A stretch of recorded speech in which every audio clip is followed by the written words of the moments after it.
Target class में आपका स्वागत है। आज हम लोग हिंदी व्याकरण में कारक पढ़ने वाले हैं। अगर कारक के इतने चीज़ों को आप सही से समझ जाते हैं तो चुटकियों में सारे के सारे जितने सारे प्रश्न यहाँ पर दिख रहे हैं आपको, आप चुटकियों में हल कर देंगे। यहाँ 28 तक यहाँ पर प्रश्न दिए गए हैं, आप इसको एक बार सही से आप केवल देख लीजिए, ठीक है। मैं समझा रहा हूँ, उसको बस केवल ध्यान से सुनना है आपको। क्या है यहाँ पर पहले क्या है, कर्ता ने, यानी कर्ता की विभक्ति क्या है यहाँ पर, ने।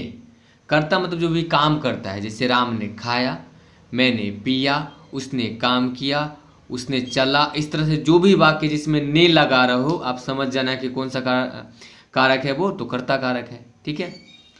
अब मान लीजिए राम काम करता है, ठीक है, तो राम कोई काम करता था, किसी का काम होगा, जैसे राम ने फलाने का काम किया, चाहे जैसे राम आम खाया, तो इस तरह बोल सकते हैं राम ने आम को खाया।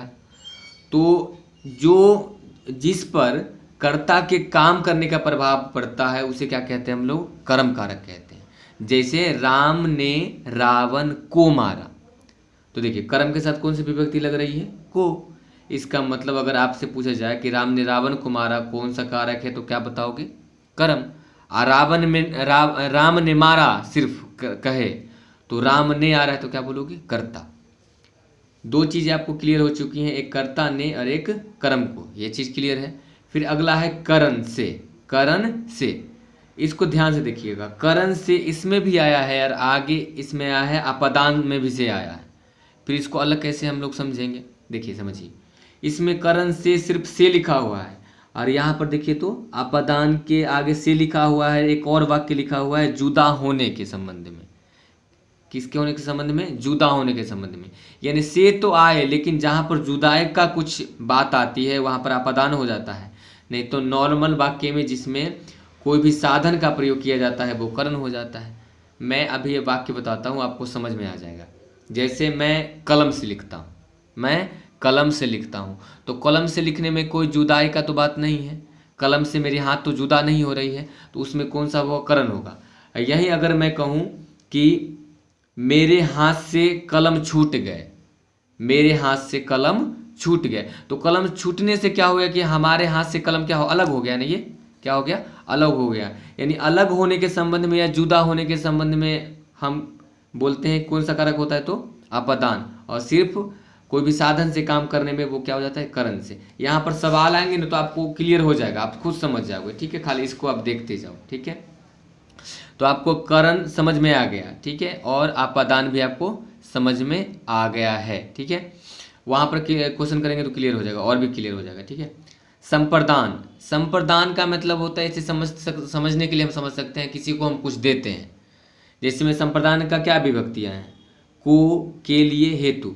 जैसे आप किसी के लिए, आप मान लीजिए आपकी बहन आपको राखी बांधती है, ठीक है, उसको आप गिफ्ट देते हैं ना, तो आपकी बहन का नाम कुछ है मान लीजिए, ठीक है, मान लें कि आपके बहन का नाम है छोटी, तो मैंने छोटी के लिए उपहार खरीदे, मैंने छोटी के लिए उपहार खरीदे, तो के लिए आ रहा है। चाहे मैं छोटी को उपहार दूंगा, ठीक है, तो जिसमें को आ जाए, के लिए आ जाए, हेतु आ जाए, वो कौन सा होता है, संप्रदान। यानी किसी को लेने या देने की बात कर रहा है तो यहाँ पर क्या होता है, संप्रदान कारक हो जाता है। जैसे राम ने भिखारी को पैसे दिए, मैंने उसको अपनी पुस्तक दे दी, तो इस तरह से जो भी वाक्य होता है वो क्या होता है, संप्रदान, यानी देने वाली चीज़, ठीक है। ये भी समझ में आ गया, ठीक है। अपदान आपको तो समझ में आ ही रहा है। अगला है संबंध। संबंध कहने का मतलब कि हमारे और आपके बीच क्या संबंध है। तो मैं अभी आपको पढ़ा रहा हूँ तो मैं आपका क्या हुआ, टीचर हूँ, यानी मैं आपका शिक्षक हूँ, तो का आ रहा है ना, देखिए ये का, ठीक है। वह मेरे नाना के बेटे हैं, ठीक है, वह मेरे मौसी की बेटी है, इस तरह से देखिए री आ रहा है ना, की आ रहा है ना यहाँ पर। फिर वह मेरा चाचा है, वह मेरे भाई है, वह मेरी बहन है, इस तरह से जो भी आता है वाक्य वो कौन सा कारक कहलाता है, वो संबंध कारक कहलाता है, ठीक है। समझ में आ रहा है ना। अगला क्या है, संबोधन। संबोधन मतलब कि हम लोग जैसे बिहार में किसी को पुकारते हैं ना, रे, हे, ऐसे करके बोलते हैं ना, तो वही तो संबोधन होता है ना। आप किसी का नाम नहीं जानते हो तो कैसे बुलाते हैं, हो, ऐसे करके बुलाते हैं, रे करके बुलाते हैं, तो यही ना होता है संबोधन, हे, अरे, हो, हाय, इस तरह से ये हुआ संबोधन हो गया, ठीक है। अगला लास्ट है क्या है, अधिकरण। अधिकरण आप इसको अगर सही से समझिए, देखिए अधिकरण क्या होता है। अधिकरण याद करने का मैं एक तरह से समझने का मैं बता रहा हूँ, तरीका बता रहा हूँ। अधिकरण मतलब एक तरह से हम समझ सकते हैं अधिकार से। जैसे आप कोई बैठता है कोचिंग में तो कहाँ बैठता है, बेंच पर। तो बेंच पर बैठता है तो वो अधिकार से न बैठता है, उसका अधिकार वहाँ पर है ना। तो जैसे आप बेंच पर बैठे हुए हैं तो आपका अधिकार है तो आप बैठे हुए हैं ना, ठीक है। जैसे बिल्ली छत पर बैठे हुई है, मछली पानी में रहती है, तो ये पानी में रहती है तो एक तरह समझ सकते हो कि वो अधिकार है जमा कर रहती है जी। तो यानी अधिकरण में क्या आ जाएगा, में और पर आ जाएगा। उम्मीद करते हैं इतनी चीज़ आपको समझ में आ गई होगी। और ये कर्ता कितने होते, कारक कितने होते हैं, तो टोटल 8 होते हैं। ये भी प्रश्न आपको एमसीक्यू में पूछ सकता है कि कारक कितने प्रकार के होते हैं, तो कारक होते हैं 8 प्रकार के, ठीक है। चलिए एक बार और इसको रिवीजन कर लेते हैं, फिर फटाफट हम लोग क्वेश्चन भी कर लेंगे। क्या है, कर्ता ने कर्म को करण से, ठीक है, ये साधन के संबंध में, फिर संप्रदान को के लिए हेतु, फिर अपदान से जुदा होने के संबंध में क्या हो जाता है, संबंध में हो जाता है का, के, की, रा, रे, री। फिर संबोधन क्या हो जाता है, हे, अरे, हो, हाय, ये सब हो जाता है। फिर अधिकरण होता है में या पर। चलिए अब क्या करते हैं हम लोग, इसका एमसीक्यू कर लेते हैं यहाँ पर, ठीक है। आप जवाब देना मेरे साथ, ठीक है। आप देख लो एकदम, आप बता दोगे फटाफट, ठीक है, अगर इस चीज़ को समझे हो तो। पहला प्रश्न यहाँ पर देखिए क्या है, मैं आपकी शरण में आया हूँ, इस वाक्य में मैं किस कारक की विभक्ति है। तो यहाँ पर देखिए आप इसको लिख लेना, अगर आप वीडियो को आप क्या करो, स्टॉप करके इसको लिख सकते हो, फिर आप मेरे साथ आंसर भी कर सकते हो, कोई दिक्कत नहीं है। तो मैं जिसमें आया है तो क्या होता है, मैं किस में आया है, तो अधिकरण में। तो यहाँ आंसर क्या हो जाएगा, मैं आपकी शरण में आया हूँ, इस वाक्य में किस कारक की विभक्ति है, तो क्या हो जाएगा यहाँ पर अधिकरण कारक। किसका, अधिकरण कारक का, ठीक है। अगला सवाल है कि कारक के कितने भेद होते हैं। तो अभी बताया ना मैंने, कारक के कितने होते हैं, 8 भेद होते हैं। कितने होते हैं, 8, ठीक। अगला सवाल है, किस वाक्य में आपादान कारक है। आपादान मैंने बताया था कि जुदा होने के संबंध में क्या होता है, वो आपादान होता है। से तो आएगा ही। तो राम ने रावण को तीर से मारा, इसमें जुदाई का तो कुछ बात है नहीं। फिर सोहन से अब सहा नहीं जाता, इसमें कोई जुदाई वाली बात है नहीं है। तो फिर इधर देखिए, चाकू से फल काटो, अलग होने वाली बात तो है नहीं। अगर सी देखिए, सी क्या है, हिमालय से गंगा निकलती है। तो हिमालय से जब गंगा निकलती है तो हिमालय से जुदा होकर निकलती है, फिर तो हिमालय में रहती नहीं है, वो तो पानी अलग हो जाता है। इसका मतलब आपादान क्या होगा यहाँ पर, हिमालय से गंगा निकलती है, ए इसका आंसर हो जाएगा, ठीक है। अगला देख लीजिए, अगला देखिए, अगला हमारे पास प्रश्न है। अगला है कि राम ने भिखारी को पैसे दिए, इस वाक्य में को किस कारक की विभक्ति है। तो राम ने भिखारी को पैसे दिए, एक तरह समझ सकते दान दिया ना, तो क्या किया, संप्रदान। देने और लेने वाली बात क्या हम बताया था ना, देने और लेने वाली बात आए तो क्या बोलोगे, संप्रदान बोलोगे, ठीक है। अगला है, मीरा को गंदगी से बहुत घृणा है, इस वाक्य में से किस कारक की विभक्ति है। तो मीरा को गंदगी से बहुत घृणा है, इसमें जुदाई वाली बात नहीं हो रही है, तो क्या होगा, इसका करण हो जाएगा, क्योंकि करण में भी से आता है ना, हाँ।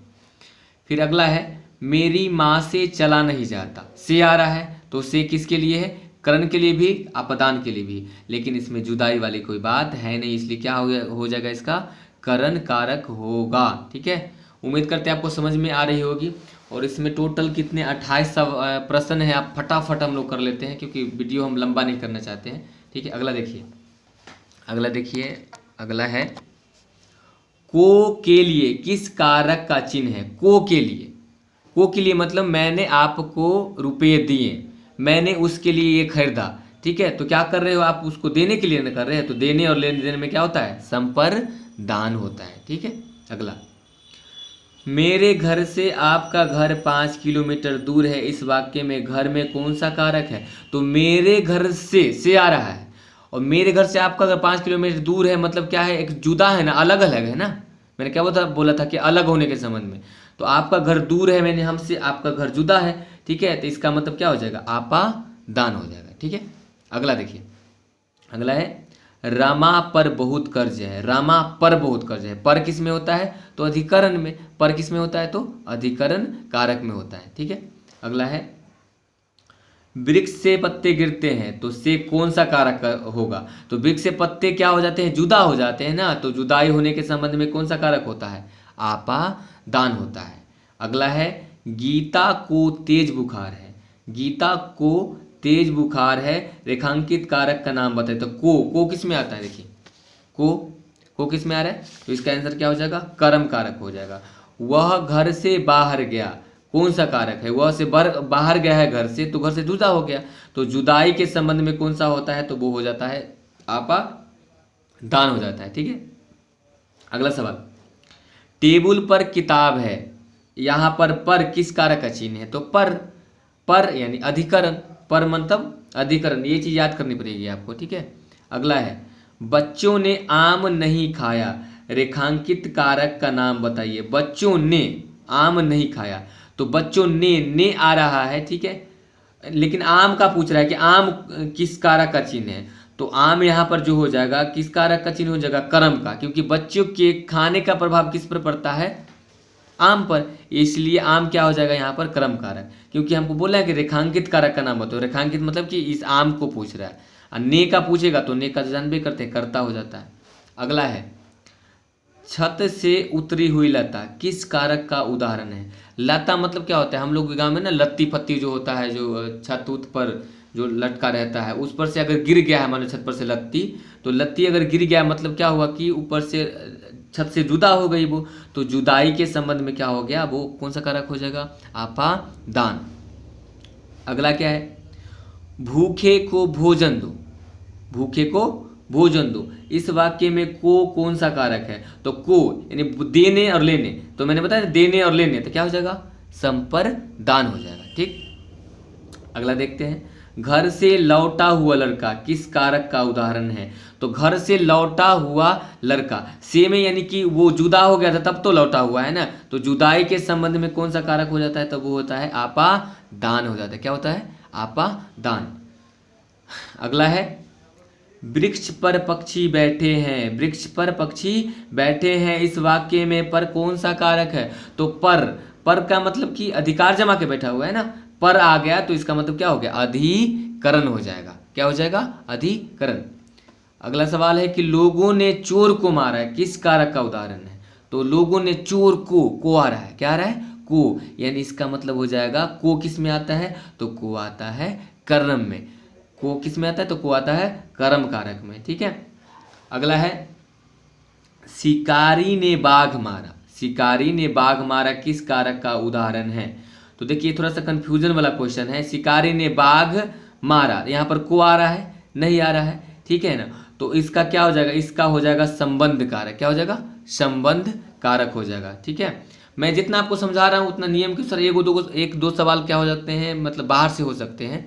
ठीक है, तो इसके लिए आपको विचलित नहीं होना है। ठीक है, सवाल आपको नॉर्मल ही पूछे जाएंगे। ठीक, अगला है, इनमें से आपादान कारक की विभक्ति क्या है, तो आपादान मतलब जुदा होने के संबंध में, तो क्या होता है, क्या होगा, शे होगा, हो जाएगा, क्या हो जाएगा, शे। अगला क्या है, मछली पानी में रहती है, इस वाक्य में किस कारक विभक्ति है, पानी में चाहे पानी पर, तो इस तरह के जो भी वाक्य होता है जिसमें पर या में रहे तो कौन सा होता है, वो अधिकरण कारक हो जाता है। ठीक है, चलिए आगे थोड़ा सा और प्रश्न बचा हुआ है, आप देख लेंगे। फिर है, सोहन के बाद, क्या है, सोहन के बाद मोहन प्रधानाचार्य बने, रेखांकित कारक का नाम बताइए। देखिए अगर आप इतना चीज सीख लिए हैं ना, इतना चीज अगर सीख लिए हैं, अच्छी तरह से याद है, तो आप ऑप्शन से भी प्रश्न को छांट सकते हैं कि इसका आंसर क्या हो जाएगा। देखिए आपादान, से तो नहीं आया है तो छट गया। ठीक है, करण कारक, इसमें भी से तो नहीं आया, ये भी छट गया, है ना।